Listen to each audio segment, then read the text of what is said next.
You guys, every single person in this world was created with a purpose, with a dream on the inside of them. នៅក្នុងពិភពលោកនេះមនុស្សទាំងអស់ត្រូវបានកើតមកជាមួយនឹងគោលបំណងដ៏ជាក់លាក់ហើយនឹងសុបិននិមិត្តដ៏ជាក់លាក់របស់ពួកគេ The reason why God created you is for a purpose.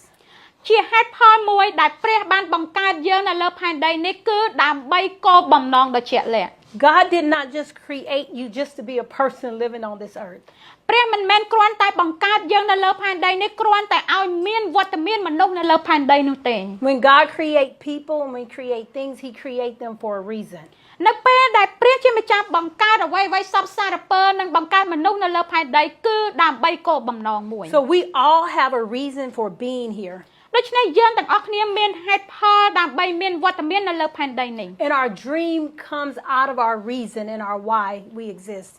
ហើយសុបិនរបស់យើងគឺវាចេញមកតាមរយៈហេតុផលនិងតាមរយៈអ្វីដែលជាគោលដៅដែលយើងកើតមកលើផែនដីនេះ The creator of this chair made it to sit in. អ្នកដែលបង្កើតកៅអីមួយនេះគឺបង្កើតដើម្បីឲ្យមានអ្នកអង្គុយលើ The creator of the phone made it to speak on. អ្នកដែលបង្កើតទូរស័ព្ទគឺបង្កើតដើម្បីឲ្យមានអ្នកនិយាយចេញពីទូរស័ព្ទបាន This floor was created to stand on.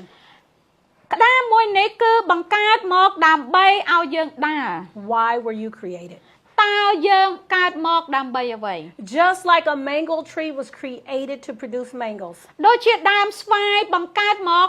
ឲ្យបង្កើតផលផ្លែស្វាយអញ្ចឹង An apple tree was created to produce apples. ដើមផ្លែប៉ោមបង្កើតមកដើម្បីឲ្យបង្កើតផ្លែប៉ោម And if a mango tree tried to produce an apple, it's going to struggle and it would be very hard. ហើយបើសិនជាដើមស្វាយព្យាយាមបង្កើតផលជាផ្លែប៉ោមវានឹងមានការលំបាកមែនតើ But a mango tree doesn't struggle to produce mangoes. ក៏ប៉ុន្តែដើមស្វាយវាអត់មានផលលំបាកក្នុងការដែលបង្កើតផលផ្លែជាស្វាយទេ The banana tree doesn't struggle to produce bananas. ហើយដើមចេកក៏ដូចគ្នាវាអត់មានផលលំបាកនៅក្នុងការដែលបង្កើតផ្លែចេកទេ Because that's what it was created to naturally do. ពីព្រោះទាំងអស់នោះគឺជាអ្វីដែល